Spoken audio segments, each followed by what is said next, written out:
دو بچوں کی تلاوت سے پہلے اپنا آخری سبق سنانے سے پہلے ہمارے پاس موجود ہیں شہر چرنڈا کی بہت علمی روحانی شخصیت جو کسی بھی طرح کسی تعارف کے محتاج نہیں ہیں۔ میری مراد پروفیسر محمد اویس خالد صاحب ہیں، تو میں چاہوں گا آپ مائک پر تشریف لائیں، اپنے ملفوظات عالیہ سے ہمیں مستفیض فرمائیں۔ آپ ان کا نورانی، روحانی، ایمانی، وجدانی خطاب سماعت فرمائیں، پھر اس کے بعد انشاءاللہ آج کے حافظ اپنا آخری سبق سنائیں گے اور پھر انشاءاللہ ہم پروگرام آگے بڑھائیں گے۔ پروفیسر محمد اویس خالد صاحب۔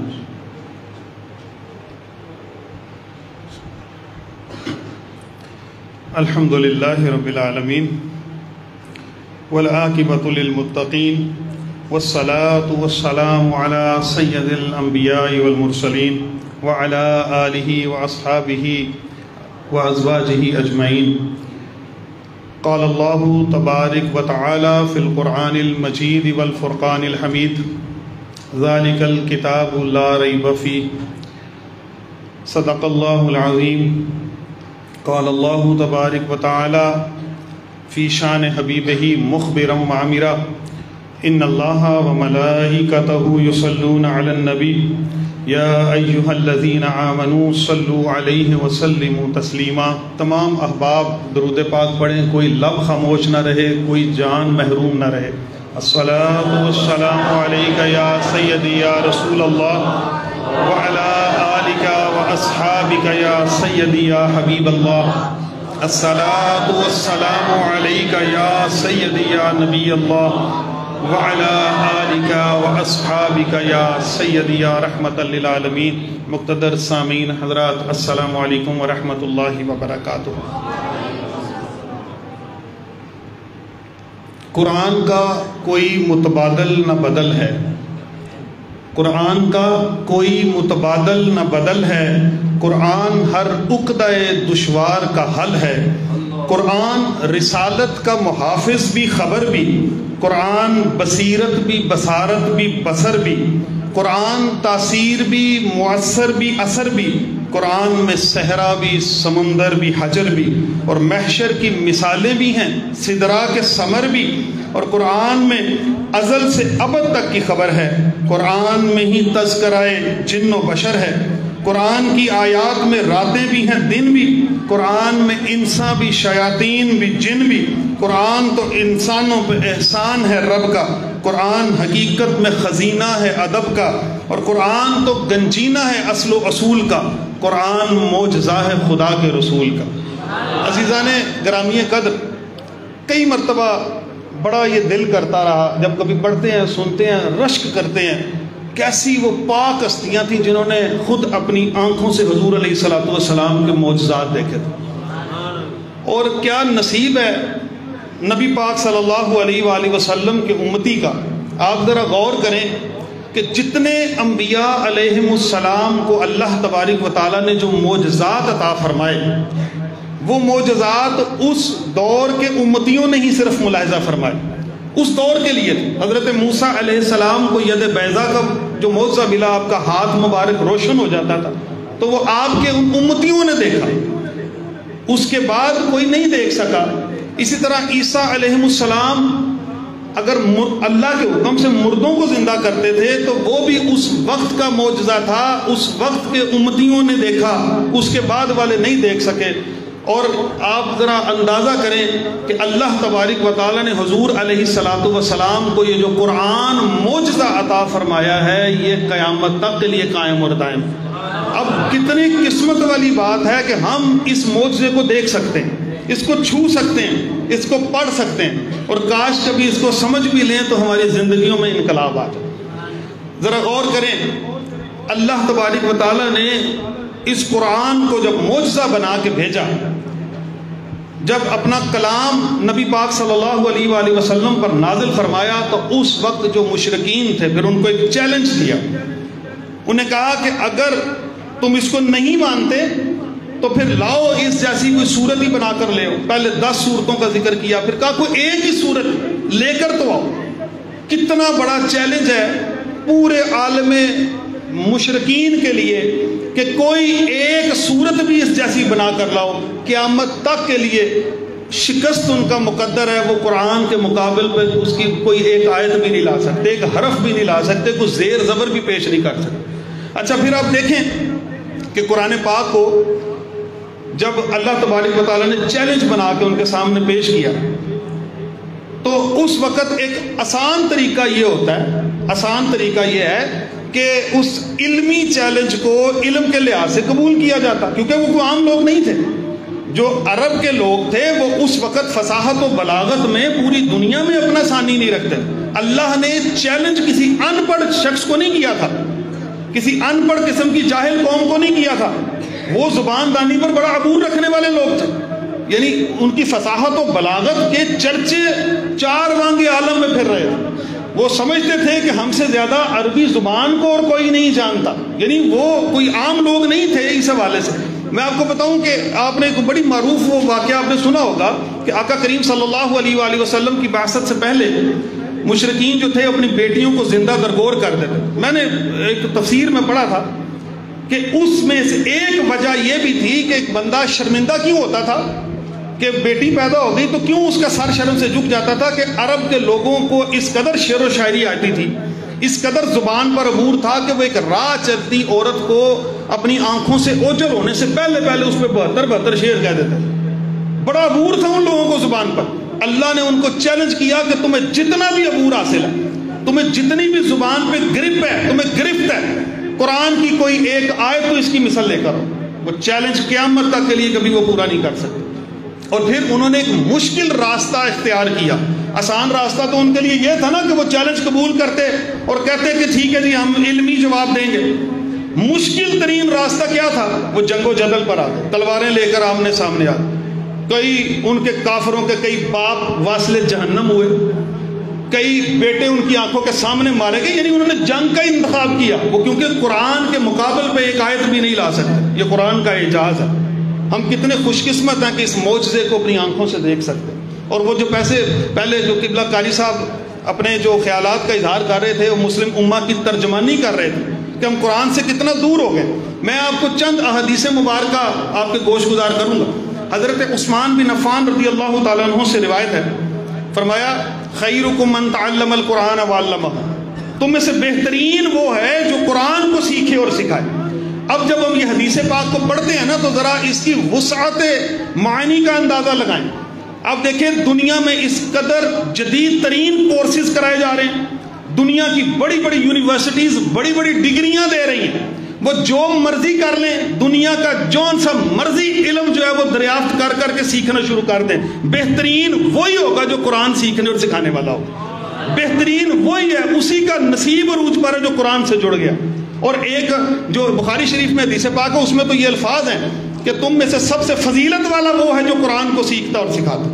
ہم کتنا ایک دوسرے پہ رشک کرتے ہیں، اور آج افسوس کی بات ہے جو رشک کا معیار ہے ہمارا وہ دولت بن گیا، اقتدار بن گیا ہے، کوئی بڑے عہدے پہ فائز ہے، کوئی بڑی جناب جگیر جائیداد کا مالک ہے۔ نبی کریم صلی اللہ علیہ وآلہ وسلم نے فرمایا صرف 2 لوگ ہیں جن سے رشک کرنا جائز ہے، صرف 2 لوگ ہیں جن سے رشک کرنا جائز ہے۔ ایک فرمایا وہ مالدار سخی جو اللہ کی راہ میں دیتا ہو، دل کھول کے اللہ کی راہ میں سخاوت کرتا ہو، تو بندے کے دل میں یہ خیال پیدا ہو جائے کہ کاش کبھی اتنی دولت مجھے بھی ملے نا تو ایسے ہی میں اللہ کی راہ میں خرچ کروں۔ ایک تو یہ، یعنی وہ مالدار سے جو مال کی طلب دل میں پیدا ہو، وہ بھی صرف اس وجہ سے ہو کہ اللہ مجھے عطا کرے تو میں اللہ کی راہ میں ہی دیتا چلا جاؤں۔ اور دوسرا جس سے رشک ہے وہ یہ ہے کہ جو قرآن کو پڑھنے والا ہو اور اس کو سن کے دل میں یہ خیال آئے کاش کبھی اس طرح قرآن میں بھی پڑھ سکوں۔ جیسے عاطف بھائی ہمارے پیارے بیٹے حافظ ارمان کے بارے میں کہہ رہے تھے، ہر ایک موتی سچا ہے یہاں، ہر ایک حافظ قرآن یقین مانیے ایسی سی خوبصورت قرات کرتے۔ میرا اس دن طبیعت خوش ہو گئی، میں نے ایک ویڈیو دیکھی کہ ماشاءاللہ استاذ الحفاظ حضرت علامہ قاری شہباز احمد اتاری قادری جیدہ شرف وہ ان کا ایک شاگرد ہے، اسی مدرسہ فیضان مدینہ کا شاگرد، اور وہ UK کی جامعہ مسجد میں تراویحیں پڑھا رہا تھا۔ اور وہ جو تھوڑی سی ویڈیو دستیاب ہوئی وہ دیکھی، خدا کی قسم دل کرتا ہے بندہ بس سارے کام چھوڑ کے اسے قرآن سنتا جائے۔ دیکھیں اس فیضان مدینہ کا فیض کہاں کہاں تک پہنچا۔ اور جو والدین ہیں ان کے لیے دیکھیں کیسے کیسے انعام نبی پاک صلی اللہ علیہ وآلہ وسلم نے ارشاد فرمایا کہ جو حافظ قرآن ہوگا، باعمل ہوگا، اس کے والدین کو اللہ تبارک و تعالیٰ قیامت والے دن تاج پہنائے گا، اس کے سر پہ تاج ہوگا. اور حدیث پاک میں آتا ہے کہ اس تاج کی روشنی، اس کی چمک اتنی ہوگی کہ جیسے دنیا میں یہ سورج کی چمک بھی اس کا مقابلہ نہیں کر سکتی. یہ سورج کی چمک جس کی مطلب دیکھ کے ہم آنکھیں ہماری چندھیا جاتی ہیں، ہم اس کو دیکھنے کی تاب نہیں رکھتے، اس چمک کو برداشت نہیں کر سکتے. اس چمک سے بھی زیادہ چمک جو ہے اس تاج کی ہوگی جو حافظ قرآن کے والدین کو جو ہے وہ پہنایا جائے گا.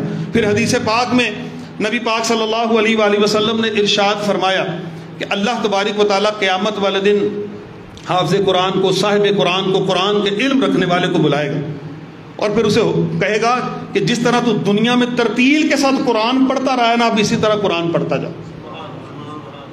قرآن پڑھتا جا اور جنت کا ایک ایک درجہ چڑھتا جا، ایک ایک درجہ طے کرتا جا. جہاں قرآن پاک کی آیات کا اختتام ہوگا جنت میں وہی تیرا ٹھکانہ ہوگا. اب وہ قرآن کی آیتیں پڑھتا جائے گا اور جنت کی منزلیں طے کرتا جائے گا. حدیث پاک میں آتا ہے ایک دفعہ نبی پاک صلی اللہ علیہ وآلہ وسلم سے پوچھا، یا رسول اللہ صلی اللہ علیہ وآلہ وسلم، یہ جنت میں جو ایک درجہ بلند ہوگا وہ کتنا ہوگا؟ حضور علیہ الصلوۃ والسلام نے ارشاد فرمایا، جنت میں ایک درجہ ایسا بلند ہوتا ہے جیسے تم زمین پر کھڑے دور فلک پہ کسی چمکتے ستارے کو دیکھا کرتے.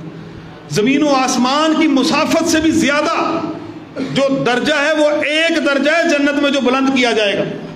اب جو حافظ قرآن ہے، جس کو قرآن یاد ہوگا وہ کیا کرے گا؟ وہ قرآن کی ایک ایک آیت کو پڑھتا چلا جائے گا اور جنت کے درجات کو طے کرتا چلا جائے گا. اور اس میں آپ سے ایک چھوٹی سی گزارش کروں، یہ تو حافظ قرآن کا اعجاز ہے، یہ حافظ قرآن کا اعزاز ہے، لیکن اس میں یہ بات یاد رکھیے کہ وہ سینہ کبھی بھی ایمان کی لذت کو نہیں پا سکتا جس میں قرآن کی کچھ آیات بھی نہیں ہیں. ضروری نہیں ہے، آپ کے لیے ممکن نہیں ہے، کوئی معاملات اس طرح کے ہیں، ہر ایک کوئی حافظ قرآن نہیں بن سکتا، لیکن خدا را قرآن کا کچھ حصہ اپنے سینوں میں محفوظ ضرور کیجیے. اس حدیث کو یاد کریں، اس کو ذہن میں بٹھائیں، قرآن کا کچھ حصہ تو ہو، قرآن کے کچھ درجے تو ہم کم از کم طے کر سکیں. ایک ایک آیت کو پڑھتے چلے جائیں اور درجات کو جو ہے وہ بلند کرتے جائیں، درجات طے کرتے جائیں. پھر ایک اور روایت میں آتا ہے کہ نبی پاک صلی اللہ علیہ وآلہ وسلم نے ارشاد فرمایا کہ قیامت والے دن قرآن پکارے گا، اللہ تبارک و تعالیٰ اس قرآن کو زبان عطا فرمائے گا اور وہ قرآن کہے گا کہ اے باری تعالیٰ، اے میرے اللہ، یہ جو صاحب قرآن ہے، یہ جو قرآن کو پڑھنے والا ہے، یہ جو قرآن کو سیکھنے سکھانے والا ہے، اے اللہ اس کو جنتی لباس عطا فرما، اے اللہ اس کو ایک خوبصورت تاج پہنا. اللہ تبارک و تعالیٰ وہ تاج پہنا دے گا، وہ خلت عطا ہو جائے گی. پھر اس کے بعد قرآن کہے گا اے اللہ مزید عطا فرما. اس میں مفسرین لکھتے ہیں وہ مزید کا مطلب یہ اللہ اس کو اور 4 چاند لگا دے، اس کو اور حسن عطا فرما، اس کو اور نکھار دے. اب دیکھیں کہ اللہ تبارک و تعالیٰ جب نکھار رہا ہوگا، جب سنوار رہا ہوگا تو پھر کیا نصیب ہوں گے اور کیا اعزاز کی بات ہوگی. جب اللہ اور عطا فرما دے گا پھر قرآن کہے گا اے اللہ تو اب اس سے راضی ہو جا. اللہ فرمائے گا میں اس سے راضی ہو گیا، فَتَرْضَ عَنْهُ، میں اس سے راضی ہو گیا، اب میں اس سے کبھی ناراض نہیں ہوں گا. حدیث پاک میں آتا ہے کہ جنت کی ساری نعمتیں ایک طرف، جنت کے سارے جو اللہ کے فضل اور کرم ہے وہ ایک طرف، اور سب سے بڑی جو نعمت عطا کی جائے گی وہ یہ ہوگی کہ اللہ راضی ہو جائے گا. اب اللہ اس بندے سے کبھی ناراض ہی نہیں ہوگا. یہ سب سے بڑی چیز ہے، اللہ کا دیدار اور اللہ کی رضا جو اس بندے کو حاصل ہو جائے. تو قرآن قیامت والے دن کہے گا کہ یا اللہ اس بندے سے اب راضی ہو جا، کبھی اس سے ناراض نہیں ہونا. یہ فضیلت ہے قرآن والوں. اور میں آپ کو بتاؤں، ہم کہتے ہیں گھروں میں بڑی بے برکتیاں ہیں اور بڑی ناچاکیاں ہیں، بڑے گھریلو مسائل ہیں، بڑی پریشانیاں، بڑے دکھ ہیں، بڑے رنج و غم ہیں، پتہ نہیں کیا، کچھ سکون نہیں حاصل ہوتا. دارمی شریف میں ایک حدیث پاک آئی ہے، فرمایا جس گھر میں قرآن پڑھا جاتا ہے نا، جس گھر میں قرآن پڑھا جاتا ہے، اللہ تبارک و تعالیٰ اس گھر کو اہل خانہ کے لیے کشادہ کر دیتا ہے. اہل خانہ کو وہ راس آنا شروع ہو جاتا ہے. اور پھر فرمایا کہ شیاطین اس میں سے بھاگ جاتے ہیں، رحمت کے فرشتے اس گھر میں نازل ہونا شروع ہو جاتے ہیں. اور پھر فرمایا کہ جس گھر میں قرآن نہیں پڑھا جاتا تو وہ گھر اہل خانہ کے لیے تنگ کر دیا جاتا ہے، شیاطینوں کا بسیرا ہونا شروع ہوتا ہے، رحمت کے فرشتے وہاں سے چلے جاتے ہیں. اب مجھے بتائیں، رحمت کے فرشتے چلے گئے ہوں، قرآن نہ پڑھا ہو، نمازیں نہیں پڑھی جا رہی، تو مجھے بتائیں پھر ہم یہ کہتے ہیں وہ پتہ نہیں کسی نے تویز کر دی، پتہ نہیں وہ فلاں رشتہ دار سے وہ کوئی ہماری چپکلس چل رہی تھی اسی نے کچھ کرایا ہوگا، کسی نے کچھ نہیں کرایا۔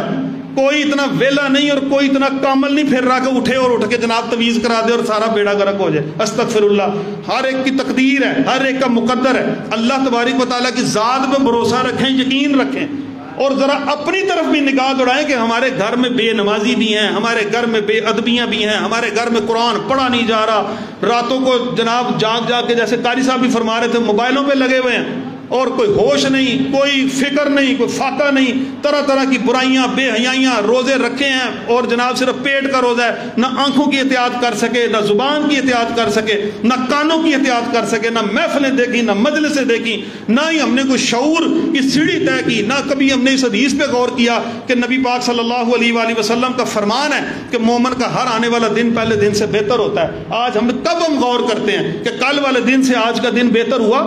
کیسے ہونا تھا؟ کیا فکر کرنی تھی؟ کون سی چیز تھی جو ہم نے برائی کون سی تھی جو ترک کرنی تھی؟ کون سی خوبی تھی جس کو نکھارنا تھا، جس کو سنوارنا تھا؟ تو ہمیں تو فکر ہی نہیں ہے، ہمیں تو پرواہ ہی نہیں ہے۔ صبح ہوتی ہے، شام ہوتی ہے، زندگی یوں ہی تمام ہوتی ہے۔ ہم تو زندگی کو ایسے پیسے جو ہے نا وہ گزارتے چلے جا رہے ہیں۔ تو اس لیے کسی کو تویز کرنے کی ضرورت کیا ہے؟ کسی کو کیا ضرورت ہے کہ وہ ہمارا برا سوچے یا برا کہے گا؟ ہم تو خود اپنے ذمہ دار ہیں، اپنی تباہیوں کے خود ذمہ دار۔ حضرت اقبال نے کہا تھا نا کہ وہ معزز تھے زمانے میں مسلمان ہو کر اور تم خار ہوئے تارک قرآن ہو۔ آج شادی بیاہ پہ ہم کیا کرتے ہیں؟ شادی بیاہ پہ ساری غیر شرعی رسمیں کی، ہندوانہ رسمیں اپنائیں، اس کے بعد کیا کیا جی؟ بیٹی کو ہم نے جناب قرآن پاک کے نیچے سے گزار دی۔ قرآن اس لیے تو نازل نہیں ہوا۔ قرآن اگر آپ نے بیٹی کو پڑھایا ہوتا، اس کو سکھایا ہوتا تو یہ فیضان کئی نسلوں تک جاتا، کئی بچوں کی، اپنی اولادوں کی وہ اچھی تربیت کر سکے، وہ ماں بنے کہ پھر جس کے بیٹے بھی اس کے تابع دار ہوں وہ اسلام کے سچے مجاہد بنے، وہ قرآن کے قاری و حافظ بنے، وہ عالم دین بنے، وہ مفتیان اکرام بنے، اس کا فیض جاری ہو۔ تو ہم نے قرآن کو قسمیں کھانے کے لیے اور بس جناب مردوں کو بخشوانے کے لیے بس اٹھے، پڑھا قرآن اور بخشوا دیا۔ قرآن زندوں کی کتاب ہے۔ وہ میرا ایک شعر ہے، میں کہا کرتا ہوں کہ مرنا تو آ گیا ہے تمہیں دین کی خاطر، ایسا کرو کہ دین پہ جینا بھی سیکھ لو۔ تھوڑا سا ہمیں فکر کرنے کی ضرورت ہے۔ اتنا فضان، اور یقین کریں آج مطلب اب سوچیں ذرا، غور کریں کہ نبی پاک صلی اللہ علیہ وآلہ وسلم کا کوئی ایک معجزہ ہو اور اس کو ہم دیکھ سکیں، کتنی بڑی فضیلت کی بات۔ تو دیکھیں نا، وہ قرآن ہمارے پاس موجود ہے، یہ اللہ تبارک و تعالیٰ نے نبی پاک صلی اللہ علیہ وآلہ وسلم کو معجزہ عطا فرمایا، اور قرآن کا فیضان اور اس کی فضیلت بندے کو کس طرح معزز رکھتی ہے۔ حضرت جابر رضی اللہ تعالیٰ عنہ کی ایک روایت ہے کہ نبی پاک صلی اللہ علیہ وآلہ وسلم غزوہ احد کے بعد جب شہدائے احد کی تدفین فرما رہے تھے نا، تو اس وقت دو صحابہ کو ایک ایک کفن میں آپ جو تھے نا وہ رکھ کے تو ان کی تدفین فرما رہے تھے۔ تو صحابہ کرام سے پوچھتے تھے، اے میرے صحابہ بتاؤ ذرا ان میں سے قرآن کس کو زیادہ یاد ہے، کس کو قرآن زیادہ یاد ہے؟ وہ جس صحابی کی طرف اشارہ کرتے نا کہ یا رسول اللہ صلی اللہ علیہ وآلہ وسلم یہ زیادہ قرآن کو جانتے، آپ صلی اللہ علیہ وسلم پہلے ان کو قبر میں اتارتے، پھر دوسرے کو بعد میں رکھتے اور کہتے ہیں اللہ ان کو میں اس پر گواہ بناتا ہوں۔ کتنی بڑی فضیلت امت کے اوپر عیاں فرمائی کہ یہ قرآن ہے۔ تو عزیزان گرامی قدر، خدا یہ صرف رمضان المبارک کی حد تک بات نہ ہو، یہ صرف ان طاق راتوں کی حد تک بات نہ ہو، کم از کم ایک آیت بھی ترجمے کے ساتھ اگر آپ روزانہ پڑھنے کا عہد کرتے ہیں نا، روزانہ ایک ترجمے کے ساتھ روزانہ ایک آیت، تو پھر آپ دیکھیں ایک مہینے کے بعد کم از کم آپ 30 آیتوں کو سیکھنے والے بن جائیں گے۔ ان 30 میں سے کوئی 25 یاد رہیں گی، کوئی 20 احکامات یاد ہو جائیں گے، کوئی سمجھ میں آئے گی بات، کوئی زندگی بدلے گی۔ یہ کتاب خدا کی قسم وہ کتاب ہے کہ جس میں مسلمانوں کے عروج کا راز پوشیدہ ہے۔ آج اگر ہم زوال کا شکار ہیں، اگر ہم آج رو رہے ہیں، پس رہے ہیں، پریشان حال ہے، جگہ جگہ مسلمانوں پر ظلم و ستم ہو رہا ہے، ہم کچھ کر نہیں سک رہے، بے بسی کی تصویر بنے ہوئے ہیں، اس کے پیچھے اصل بات بھی تو یہ ہے نا، اصل کنیکشن ہی ہم نے اتار دیا۔ ادھر اب اتنے بڑے بڑے یہ آپ نے جو بلب آپ دیکھ رہے ہیں جل رہے ہیں، ان کی جگہ بڑے بڑے فانوس بھی لگائیں، جب تک پیچھے کنیکشن نہیں نہ ہوگا یہ روشنی نہیں دے سکتے۔ یہ روشنی اس لیے آ رہی ہے کیونکہ ان کا پیچھے مین پینل کے ساتھ ان کا کنیکشن جڑا ہو۔ مسلمان کا جو اصل کنیکشن ہے وہ اللہ اور اللہ کے رسول صلی اللہ علیہ وآلہ وسلم کی تعلیمات کے ساتھ ہے، وہ ایمان کی حرارت اور حلاوت کے ساتھ ہے۔ جب ایمان مضبوط ہوتا ہے تو ایک مسلمان 40 کافروں پہ بھاری ہوتا ہے۔ جب ایمان کمزور ہوتا ہے نا تو پھر ایک ایک کافر آ کے ساری ساری بستیوں کو آگے لگا دیتے. اس لیے خدا را قرآن کے ساتھ ناطہ جوڑیں, قرآن سے اپنے مسائل کا حل تلاش کریں, علماء کرام کی صحبتوں میں بیٹھنا شروع کریں, یہ بیزاریاں چھوڑ دیں. نبی پاک صلی اللہ علیہ وآلہ وسلم نے فرمایا 7 لوگ ایسے ہیں جن کو اللہ حشر میں اپنا عرش کا سایہ عطا فرمائے گا. اس میں سے ایک وہ بھی ہے جس کا مسجد میں دل لگا رہتا ہے, وہ بھی ہے جو مسجدوں سے وابستہ رہتا ہے, جو مسجدوں سے محبت کرنے والا. اور ان میں سے 2 اشخاص وہ بھی ہیں جو اللہ اور اللہ کے رسول صلی اللہ علیہ وآلہ وسلم کے لیے آپس میں محبت کرنے والے ہیں. کیونکہ ہمیں نبی پاک صلی اللہ علیہ وآلہ وسلم نے سکھایا ہے کہ الحب للہ والبغض للہ. اگر محبت کا کوئی معیار ہے تو اللہ اور اللہ کے رسول صلی اللہ علیہ وسلم کی خاطر. اگر نفرت اور بغض ہے کسی کے ساتھ, کوئی اناد ہے تو صرف للہیت کی بنیاد پر ہے, اسلام کی بنیاد پر ہے, ذاتی اناد نہیں ہے, ذاتی کسی سے کوئی جھگڑا نہیں ہے.